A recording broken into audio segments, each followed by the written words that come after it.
like most people, I'm not an activist by nature. There's really not that many people whose greatest desire is to go out and fight the system.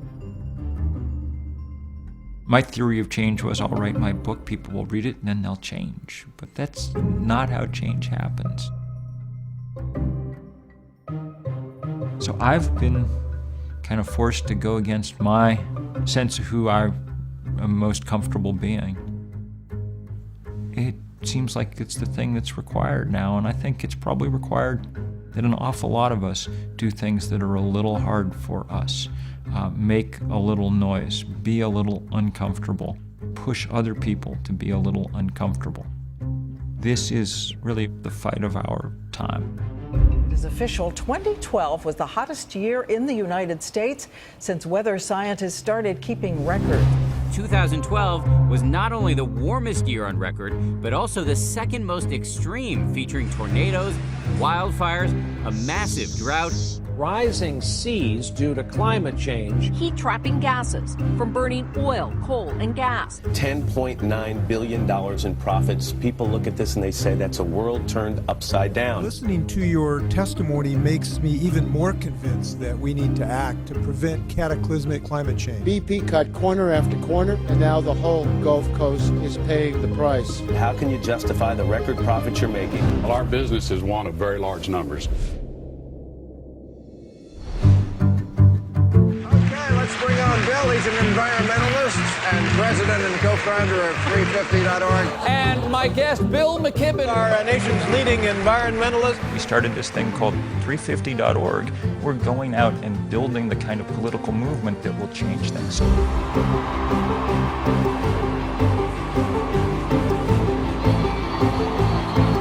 We just announced this roadshow out across the country to really try and take it at the fossil fuel industry. People are just lining up to try and get involved in this fight.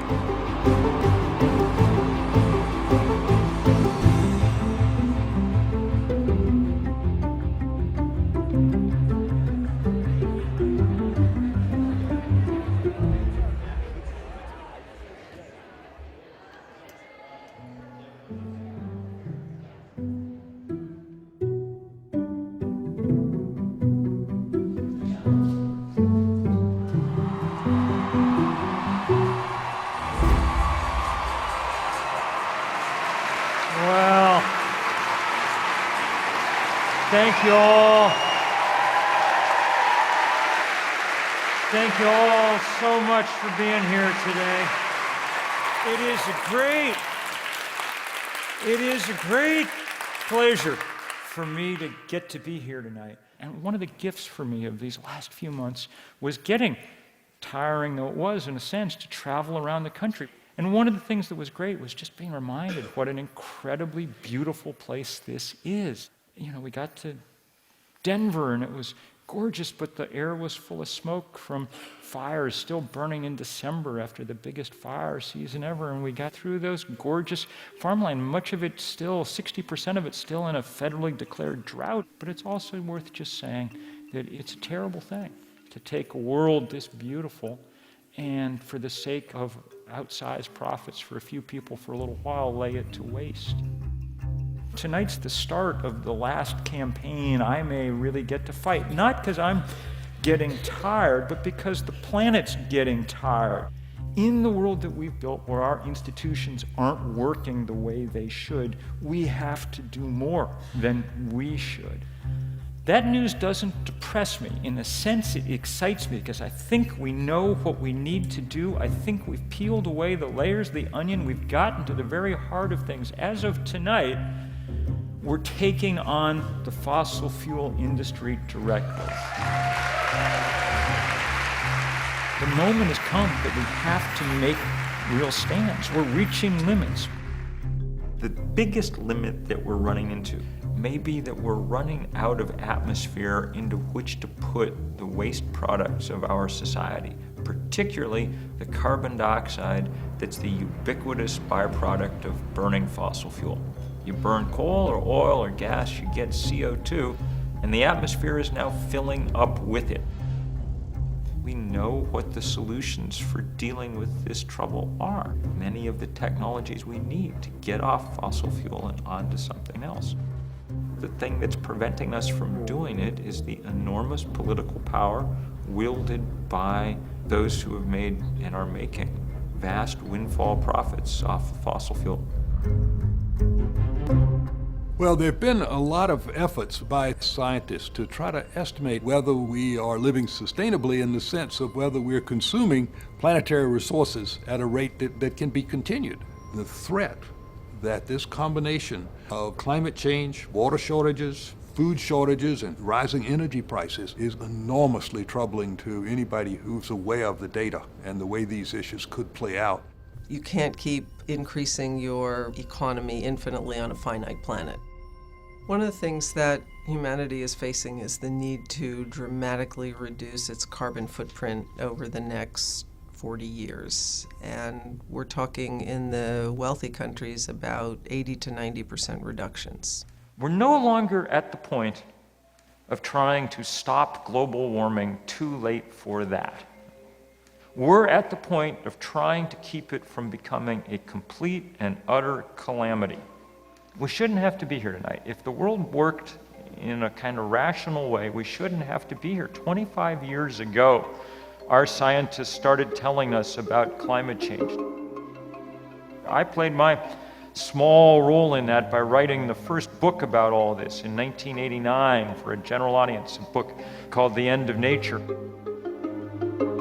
If the world worked as it should, our leaders would have heeded those warnings, gone to work, done the sensible things that at the time would have been enough to get us a long way where we needed to go.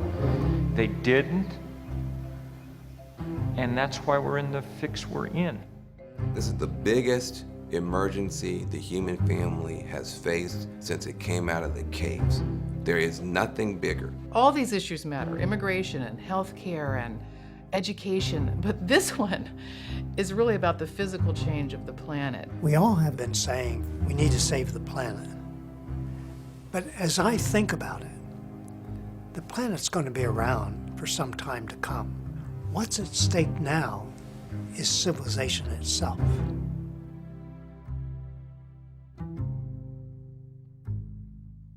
Our most important climatologist, Jim Hansen, had his team at NASA do a study to figure out how much carbon in the atmosphere was too much.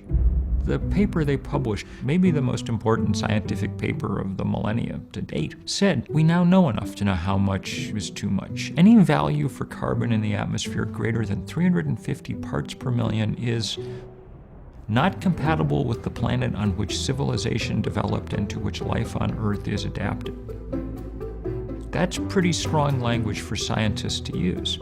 Stronger still if you know that outside today, the atmosphere is 395 parts per million CO2 and rising about 2 parts per million per year. Everything frozen on Earth is melting. The great ice sheet of the Arctic is reduced by more than half. The oceans are about 30% more acidic than they were 30 years ago because the chemistry of seawater changes as it absorbs carbon from the atmosphere. And because warm air holds more water vapor than cold, the atmosphere is about 5% wetter than it was 40 years ago. That's astonishingly large change. There's more energy coming in and being absorbed by the Earth than there is heat being radiated to space, which is exactly what we expected, because as we add greenhouse gases to the atmosphere, it traps heat. Now we can measure that, and that's the basis by which we can prove that the human-made impacts on atmospheric composition are the primary cause of the climate change that we're observing. So let's get to work. We're calling this Do the Math, and we're going to do some math for a moment. Just 3 numbers, okay? I wrote about them in a piece last summer for Rolling Stone, a piece that went oddly viral. It was the issue with Justin Bieber on the cover, okay? But here's the strange thing. The next day, I got a call from the editor saying, your piece has gotten 10 times more likes on Facebook than Justin Bieber's, you know? some of that is doubtless the result of my sort of soulful stare, you know? But mostly it's because we managed to just kind of lay out this math in a very straightforward way that people needed to understand as we were going through what turned out to be the hottest year that America has ever experienced. Before we get to those three numbers, here's where we are so far. We've burned enough coal and gas and oil to raise the temperature of the Earth 1 degree. What has that done? There was a day last September when the headline in the paper was, half the polar ice cap is missing. Literally. I mean, if Neil Armstrong were up on the moon today, he would look down and see half as much area of ice in the Arctic. We've taken one of the largest physical features on Earth and we have broken it. Shall we work through the numbers? They're three, and they're easy. The first one's 2 degrees. That's how much the world has said it would be safe to let the planet warm. In political terms, it's the only thing that anybody's agreed to. Some of you may remember that climate summit in Copenhagen. There was only one number in the final 2-page voluntary accord that people signed. Only one number in it, 2 degrees. Every signatory pledged to make sure the temperature wouldn't rise above that. The EU, Japan, Russia, China, countries that make their money selling oil like the United Arab Emirates, the most conservative, recalcitrant, reluctant countries on Earth, even the United States. If the world officially believes anything about climate change, it's that 2 degrees is too much. Second number, scientists have calculated how much carbon we could pour into the atmosphere and have a reasonable chance of staying below 2 degrees. They say about 565 more gigatons. A gigaton is 1 billion tons. That's not a perfect chance. That's worse odds than Russian roulette, you know. It sounds like it should be a lot. It is a lot. 565 billion tons of CO2. The problem is we pour 30 billion tons a year in now, and it goes up 3% a year. Do the math, and it's about 15 years before we go past that threshold. So that's sobering news. But the scary number is the third number. The third number was the important one and the new one, and it came from a team of financial analysts in the United Kingdom. And what they did was sit down with all the annual reports and SEC filings and things and figure out how much carbon the world's fossil fuel industry, how much they had already in their reserves. And that number turned out to be 2,795 gigatons worth of carbon. 5 times as much as the most conservative governments on Earth think would be safe to pour into the atmosphere. It's not even close. I mean, it's 5 times more. And once you know that number, then you understand the essence of this problem.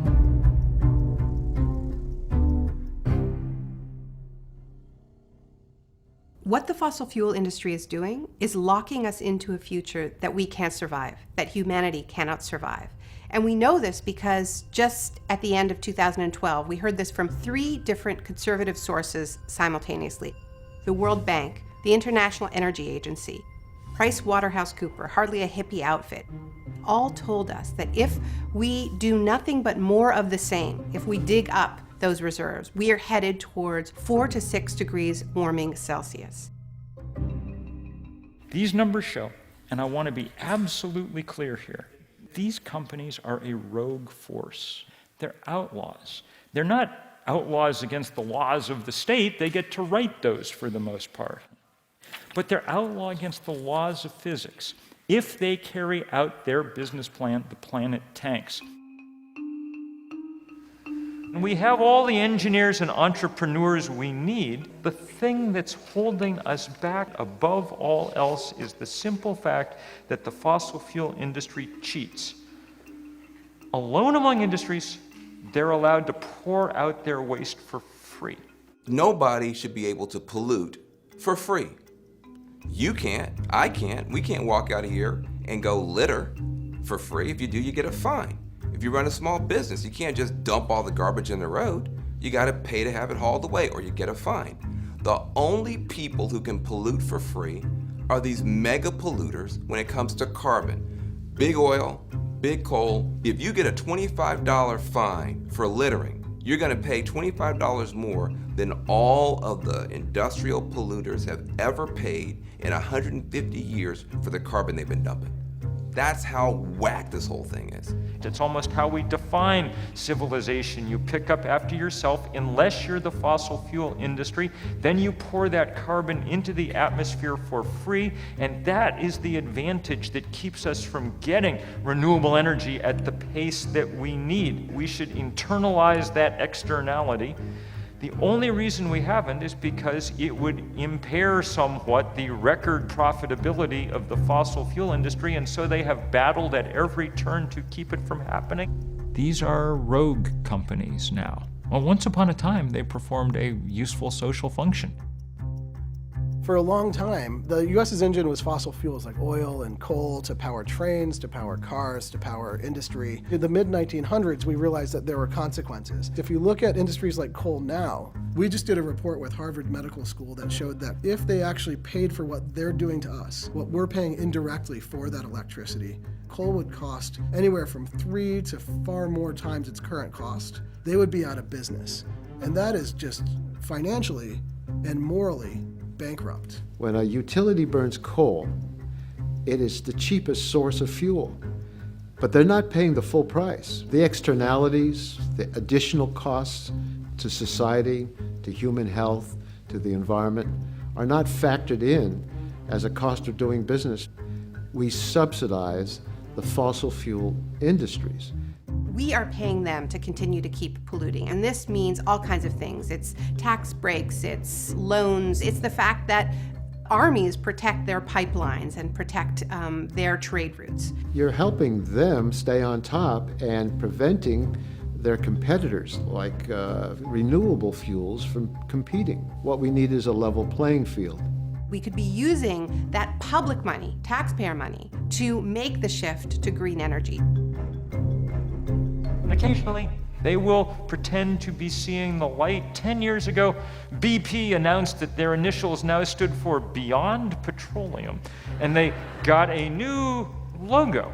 And they put some solar panels on some gas stations, and they invested a tiny bit of money, pittance, in solar and wind research. Even that proved too much. 3 years ago, they sold off those divisions and said that from now on they were going to concentrate on their core business, which turned out basically to be wrecking the Gulf of Mexico.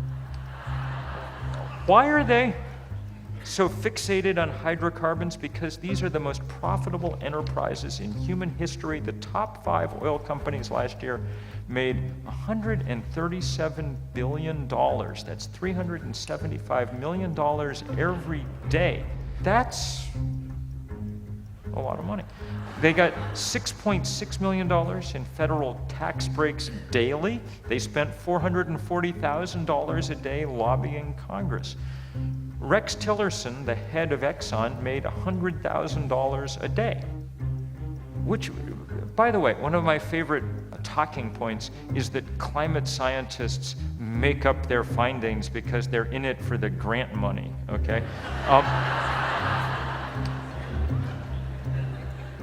The only problem that these companies have now is that the scientists are watching in real time as they pull off this heist, and it's getting harder to deny. In fact, they're beginning to kind of admit what's going on. Last summer, for the very first time, the CEO of Exxon, Mr. Tillerson, gave a speech in which he said, yes, it's true, global warming exists. Clearly there's going to be an impact, so I'm not disputing that increasing CO2 emissions in the atmosphere is going to have an impact. It'll have a warming impact.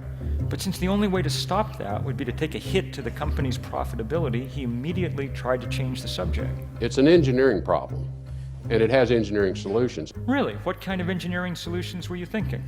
Changes to weather patterns that move crop production areas around, we'll adapt to that. Look, in all respect, but that's crazy talk. We can't move crop production areas around, okay? Crop production areas are what people in Vermont refer to as farms, okay? We already have farms every place that there is decent soil on Earth. It is true that Exxon has done all it can to melt the tundra, but that does not mean that you can just move Iowa up there and start over again. There is no soil. If fossil fuel companies want to change, here's how we know they were serious. One, they'd need to stop lobbying in Washington. Two, they'd need to stop exploring for new hydrocarbons. The first rule of holes is that when you are in one, stop digging, okay? And the third thing they'd need to do is go to work with the rest of us to figure out the plan where they turn themselves into energy companies, not fossil fuel companies, and figure out with the rest of us how to keep 80% of those reserves underground. The thing that really does make this almost pathological is the fact that when we already have 5 times as much carbon we can possibly burn, I mean, Exxon alone, $100 million a day exploring for new hydrocarbons. By this point, we're scraping the bottom of the barrel. I mean, we're in the tar sands, we're doing shale oil, we're doing fracking, we're doing mountaintop removal, we're doing deep sea drilling. We're taking apart the earth to look for the last bits of gas and oil and coal.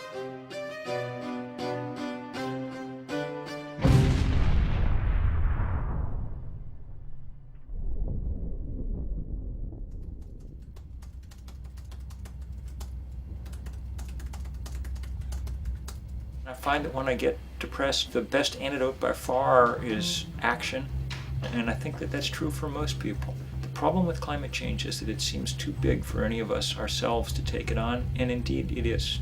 It's only when we're working with other people, as many other people as possible, that we have any hope. So that's why I spend my time trying to build movements. I think it's the only chance we've got. Anybody can get involved. There's always stuff to be done, and more of it all the time. That's what movements look like. We started 350.org in 2008, and when I say we, I mean me and 7 undergraduates at Middlebury College. We had the deep desire to try and do some global organizing about the really first global problem this planet's ever faced. And we spread out around the planet, and for the next year or so, we found people all over this earth who wanted to work with us.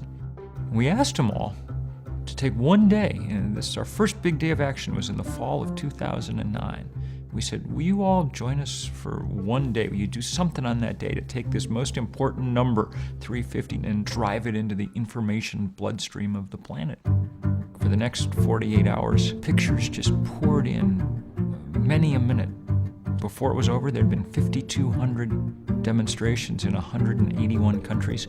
CNN called it the most widespread day of political activity in the planet's history. Communities across the globe gathered today to rally for solutions to climate change. The rally was part of locations around the globe. Hundreds of environment campaigners gathered in Edinburgh today.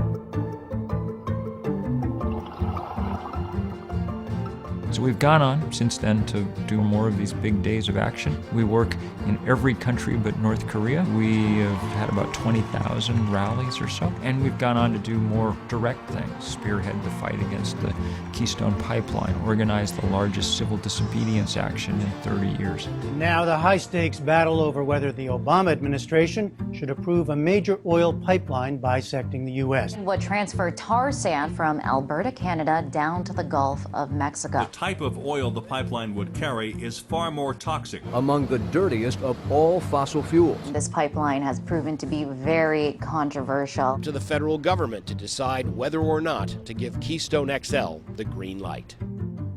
Tar sands is destructive in and of itself, but it's also symbolic of a way of developing, a way of growing our economy that just can't be sustained. Now, right now, a company called TransCanada has applied to build a new pipeline to speed more oil from Cushing to state-of-the-art refineries down in the Gulf Coast. And today I'm directing my administration to cut through the red tape, break through the bureaucratic hurdles, and make this project a priority.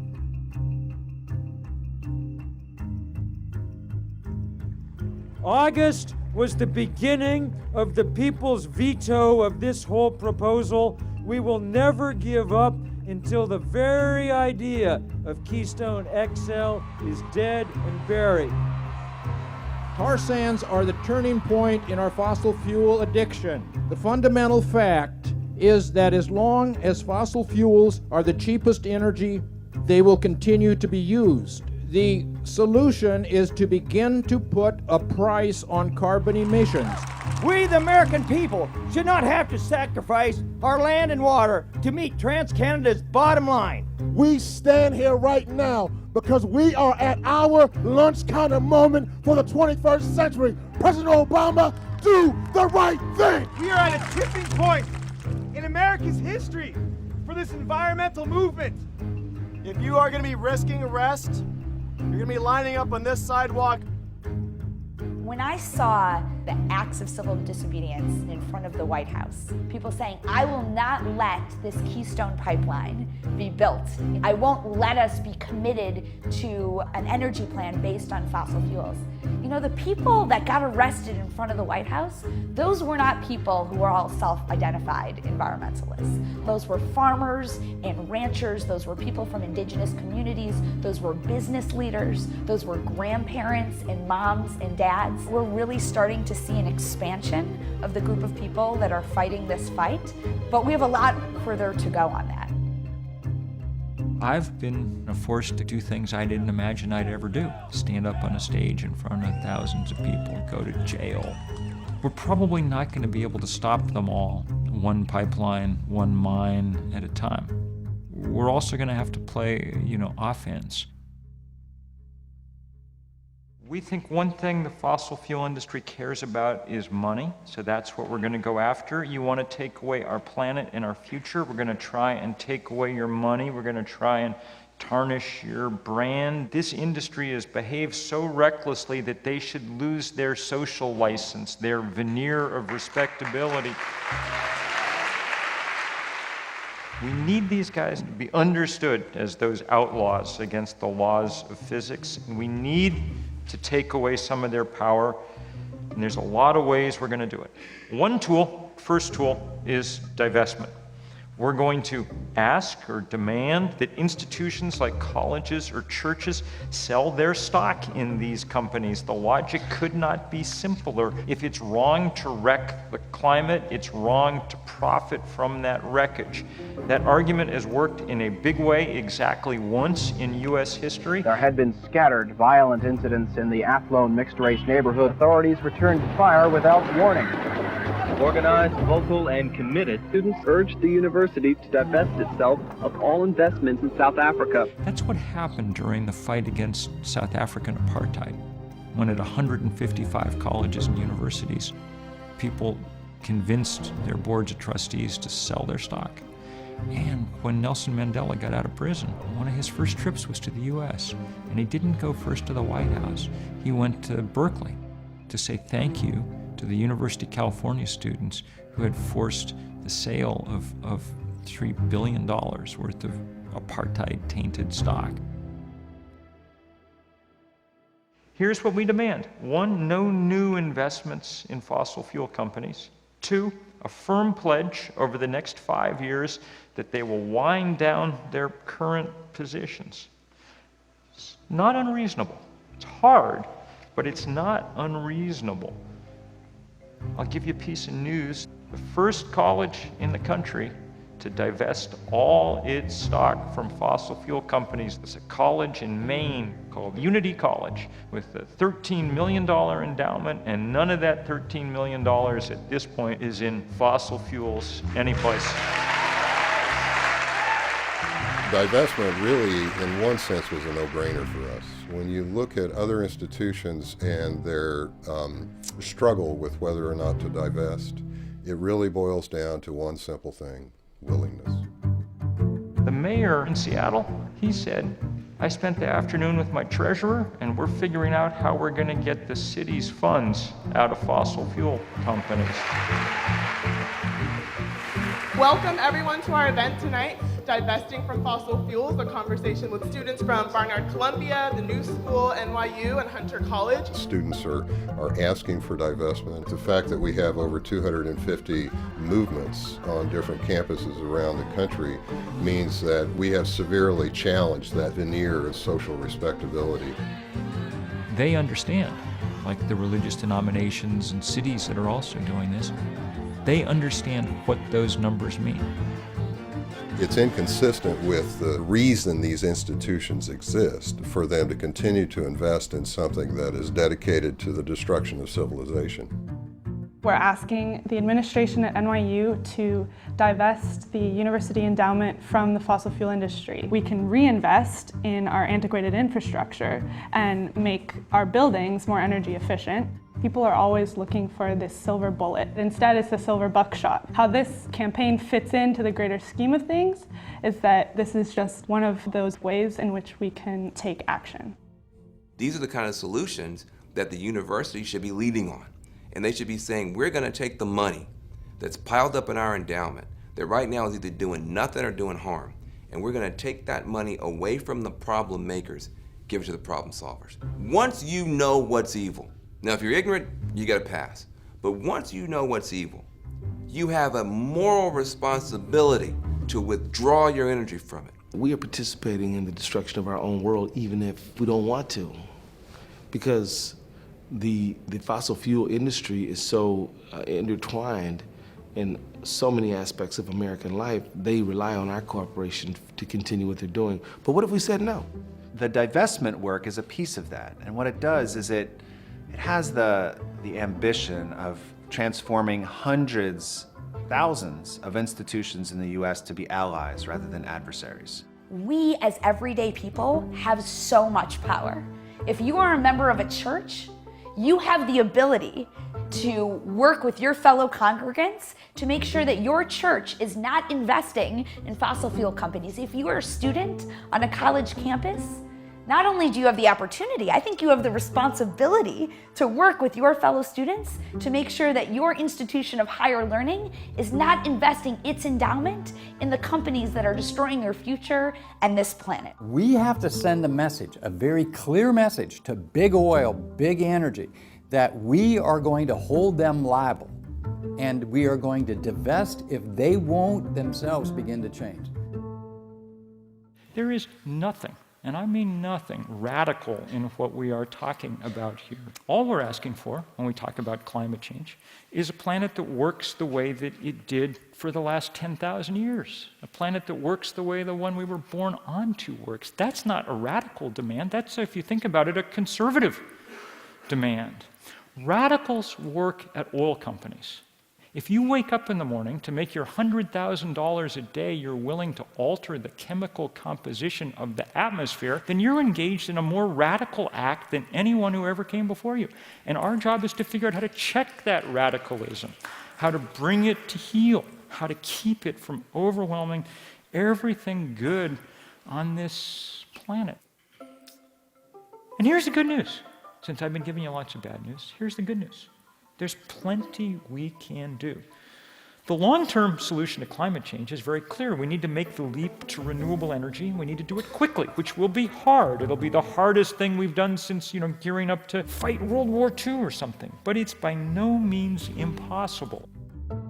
When I feel a little overwhelmed with all the things we need to do, I go back and reread the economic history of World War II. It was just a matter of months, in the U.S. automobile industry, producing cars to tanks, planes, and ships. It didn't take decades to restructure the U.S. industrial economy. It didn't take years. It was done in a matter of months. And if we could do that now, then certainly we can restructure the world energy economy over the next decade. And it's going to require some hard choices. It's going to require a real change in how we get our energy and how we move around. But the good news is that we have the solutions. We have the ways, we know what we need to do to get to a world where we're not burning as many fossil fuels. Why would we build a 1,000-mile pipeline taking almost 1 million barrels of oil from the most carbon-intensive fuel source on the planet when wind energy is a whole lot cheaper and a whole lot cleaner? Why would we drill in the Arctic when we know that solar power can meet our energy needs across the country? Why would we frack our countrysides and our watersheds when we know that energy efficiency would save more energy than natural gas can provide? I think that we're coming to that point now where extreme energy sources are so bad that the questions and these challenges are going to become easier and easier. Our whole economy is going to be dependent on how we respond to this crisis. Competition between countries will be between those who will be advanced in developing the technology and who will be selling it to others, or those who stay back and don't seize the opportunity. We should never underestimate our ingenuity and resolve. If those people that say we can't do anything about this do not know who we are, do not know what we can do. I think this is the moment where we dig deep and say, okay, we are ready. The solutions are in front of us, and no longer in good conscience can any of us, everyday citizens, elected officials, religious leaders, stand idly by. All the big problems that we have, they all have very local solutions. And finding what those solutions are actually result in a whole bunch of different benefits from an environmental standpoint, economic standpoint, and a social aspect.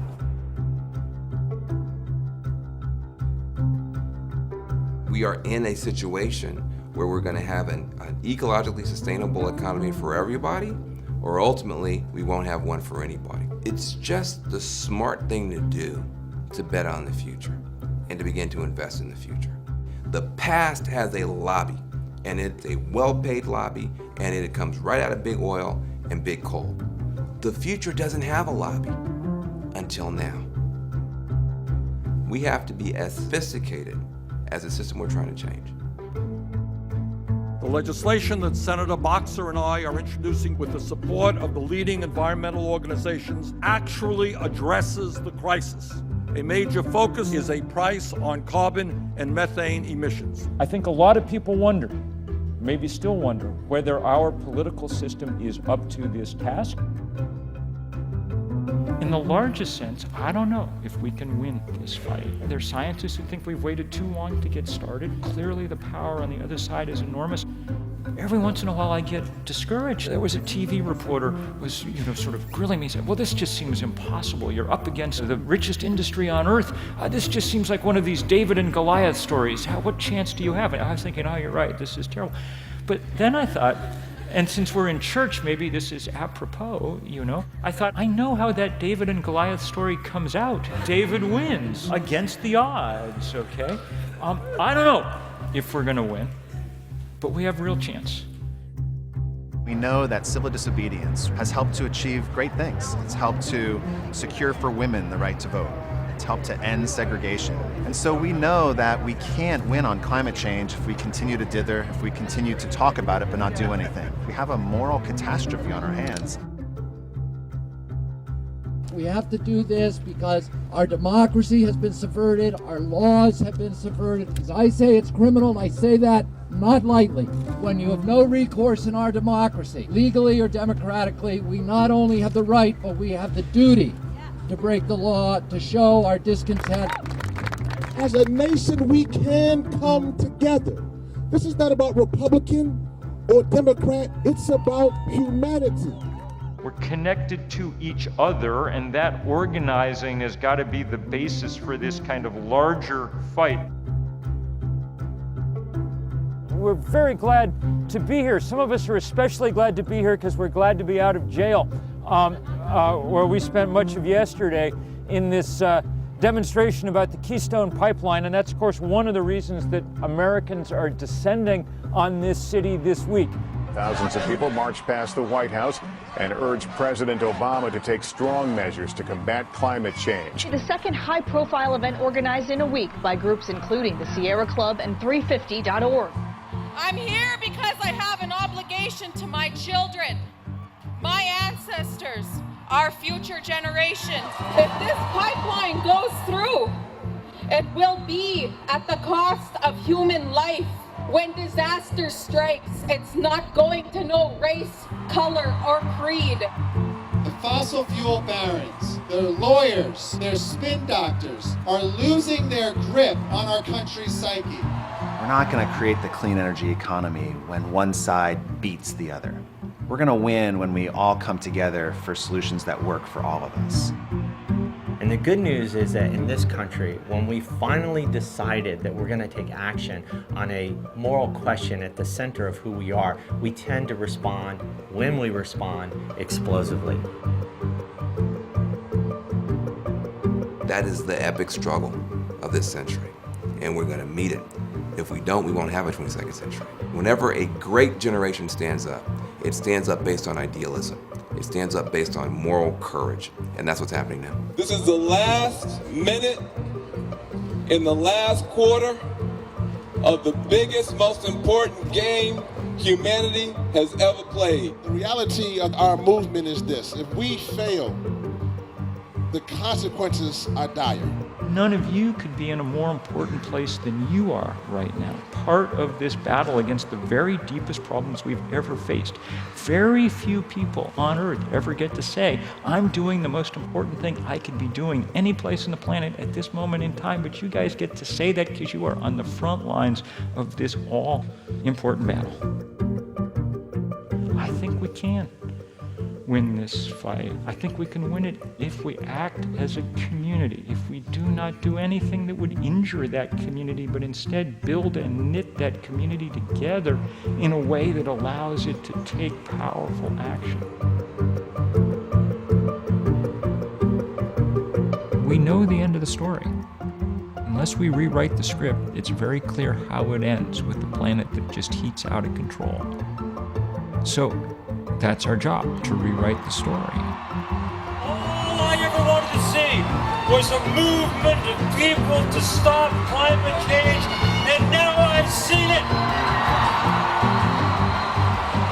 Today, at the biggest climate rally by far in U.S. history, today I know we're going to fight the battle, the most faithful battle in human history is finally joined, and we will fight it together.